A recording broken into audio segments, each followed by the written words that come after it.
il y a je dirais une coïncidence des biographies en quelque sorte. La biographie de Rousseau qui dans ces années 71, 70, il se trouve dans une situation particulièrement délicate, il est un peu à Paris sans avoir de liens précis dans cette ville avec laquelle il a des rapport particulièrement ambigu parce qu'il déteste cette vieille ville, cette grande ville, et d'autre part il est quand même dans cette ville-là, oui.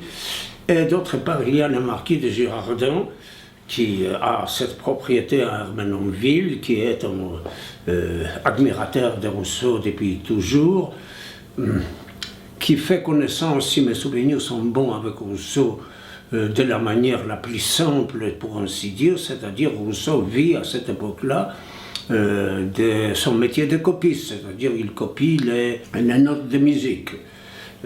Il y a entre nous, soit dit, dans ce métier, un ambigu. Hein. L'ambiguïté est la suivante.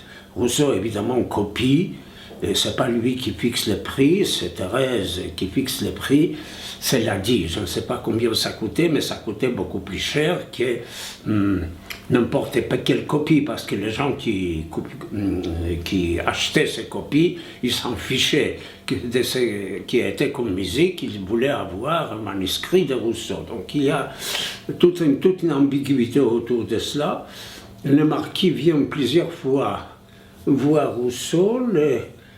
Rousseau est, comme toujours, un peu méfiant au début, après ça s'arrange.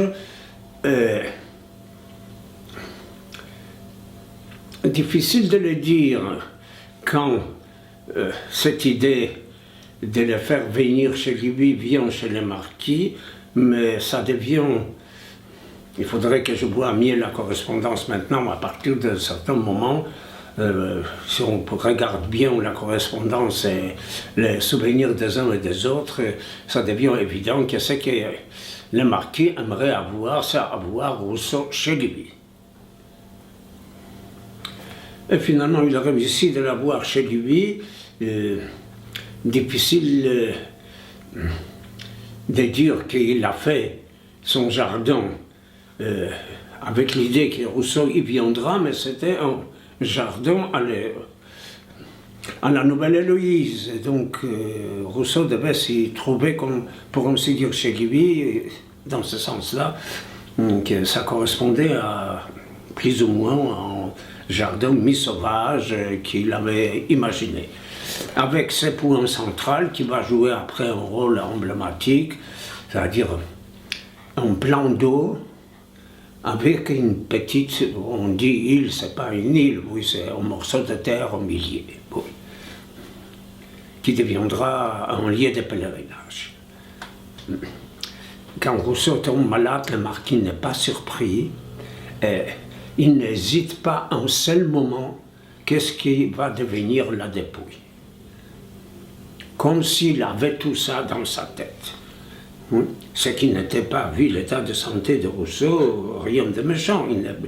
Il ne l'a pas fait venir pour qu'il meure, mais c'était évident que Rousseau n'était pas en bonne santé.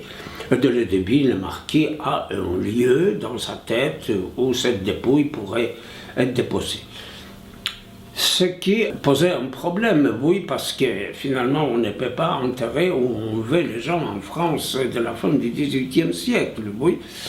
Normalement, ils devraient aller dans un cimetière, mais puisque c'est dans le domaine du marquis de Girardin, donc du coup, il a toute la liberté pour faire ce qu'il veut, donc il peut venir le nécessaire, et il a en tête que c'est ça le lieu, cette petite...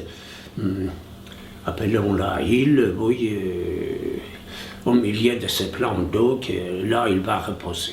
Oui. Un lieu de culte, quelle est l'ampleur de ce culte? C'est malheureusement assez mal étudié, savez-vous, parce qu'il n'y a pas de livres d'hôtes, personne ne s'est pas inscrit, il faut les refaire d'après les souvenirs, les correspondances. Ce serait une belle chose à le faire. Hein. on les traite toujours, ou la plupart des cas, sauf un des vieux livres, un peu comme la suite, l'épilogue de quelque chose. Alors, ce n'est pas l'épilogue de quelque chose, mais c'est le début de quelque chose. Parce qu'il y a un très beau livre à écrire sur le destin de la dépouille mortelle de Rousseau. Parce qu'elle, comme dans Rousseau, comme Jean-Jacques pendant sa vie, elle ne restera pas tranquille. Hein. On va la déplacer et déplacer. Elle est d'abord à Ermenonville. D'Ermenonville, on va la déplacer. Elle ira à Paris. D'abord, elle sera non pas au Panthéon, mais devant le Panthéon. C'est toute une cérémonie sur laquelle on pourra revenir. Il sera dans le Panthéon. Après Thermidor, on va l'expulser du Thermidor. Du Panthéon, on va l'enterrer avec la dépouille de Voltaire d'ailleurs, oui, qui était déjà là, au pied d'une église. Après, on va la réaménager de nouveau au Panthéon. On va le déplacer également en 1940, c'est-à-dire quand on a, pendant la guerre, on craignait que les Panthéons puissent être bombardés, il me semble qu'ils ont sorti tous les saintes reliques républicaines, ils les ont déplacées quelque part, mais je ne me souviens plus exactement quoi, et ça va revenir de nouveau. Donc il y a toute une histoire posthume de ces corps qui devient un objet de culte et qui se balade. Comme si ce pauvre Jean-Jacques, pendant sa vie, n'arrivait pas à avoir un lieu tranquille pour reposer, oui. Et ça devient très rapidement un lieu de pèlerinage, ce qui n'est pas surprenant. Ce qui n'est pas surprenant, il ne faut pas les mettre uniquement sur les comptes de Rousseau. Tous les lieux, je dirais, d'animation des grands écrivains à la fin du XVIIIe siècle deviennent des lieux de pèlerinage. Il y a autant de gens qui viennent à Ferney hein, pour voir la tombe de Voltaire. Oui. Maintenant, avec ce genre de pèlerinage, autour de cela commence à se faire un petit trafic. Ce que je me souviens, c'est surtout il y a une auberge où les gens s'arrêtent, où très rapidement l'aubergiste vend des reliques, c'est-à-dire un morceau d'un pantalon, un sabot. Qu'est-ce qu'il a porté comme sabot, Jean-Jacques? C'est difficile à imaginer parce qu'il a vendu beaucoup de sabots. Il y a même avec qui il y a une histoire que c'est, oui, c'est Fabre d'Églantine qui à l'époque était un auteur de comédie et qui pendant 15 ans plus tard, pendant la Révolution, jouera un rôle relativement important. Il sera d'ailleurs guillotiné comme Girondin, oui, mais il était là-bas comme auteur, comme tant d'autres. Je ne me rappelle plus qu'est-ce qu'il a chippé chez l'aubergiste. Il relique, fait tarder que comme il était déjà en route, l'aubergiste à cheval est revenu pour lui reprendre le sabot et une autre relique de Jean-Jacques. De toute manière, il y avait plus de reliques qu'on pourrait supposer hein, que Rousseau en a laissé. L'aubergiste était d'ailleurs à un moment donné, encore une fois, si mes souvenirs sont bons, pendant un moment Thérèse habite chez lui ou à côté de l'auberge, donc c'était également l'occasion pour que ça y vaut une chemise ou un sabot passe de l'un à l'autre. Oui, mais il n'y a rien d'extraordinaire autour de cela, c'est-à-dire c'est comme un lieu de ceux qui cherchent, qui veulent s'incliner devant cette tombe et qui cherchent à avoir un souvenir. Oui, donc ceux qui passent à la nage vers la tombe prennent un prêt, un caillou ou autre chose, comme aujourd'hui, ça n'a pas beaucoup changé. Hein. Bon, ce qui est frappant quand même, c'est le destin de ces personnes qui sont venues là-bas. Oui. Nous savons que Marie-Antoinette est venue là-bas. Mais Fabre d'Églantine était un conventionnel qui, pendant la Révolution, il n'a pas d'ailleurs voté la mort de Marie-Antoinette, mais qui a jugé Marie-Antoinette, les destins des gens qui sont venus successivement là-bas pendant la Révolution. Ce seront des biographies éclatées, opposées parfois, dramatiquement opposées. C'est la Révolution qui a fait ça, non pas Rousseau. Il y a un culte des morts. Il y a beaucoup de poèmes sur les jours de mort de cette époque-là. Donc ça coïncide, pour ainsi dire, le culte de Rousseau avec un certain sentimentalisme autour des jardins de mort, des souvenirs de mort. La conjoncture stimule, pour ainsi dire, le pèlerinage là-bas. Ce qui est frappant, évidemment, que ce sont des pèlerinages de très différents niveaux sociaux. Oui, symbolisés d'un côté par la reine et de l'autre côté par, je ne sais pas, un Fabre d'Églantine qui est quelqu'un qui fait partie de la bohème littéraire de Paris.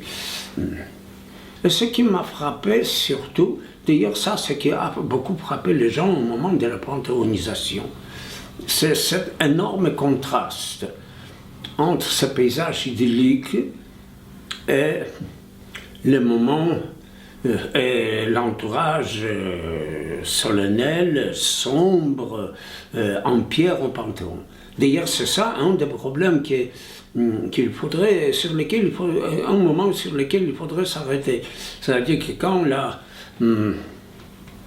l'Assemblée nationale décide de déplacer, parce que ça va durer très longtemps, on va voter les déplacements de la tombe de Rousseau en 1790, si mes souvenirs sont bons, peut-être c'est quelques mois de plus ou moins, et on va exécuter ça en 1994, 2 mois ou 3 mois après Thermidor.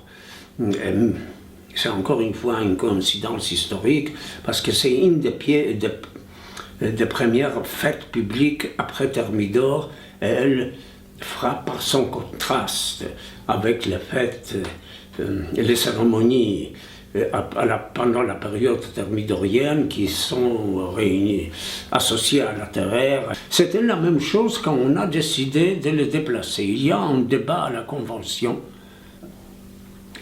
à l'Assemblée nationale, ce n'est pas encore la Convention, où on discute ça, où les gens, où d'ailleurs Marquis de Gérardon proteste qu'on lui enlève ses corps.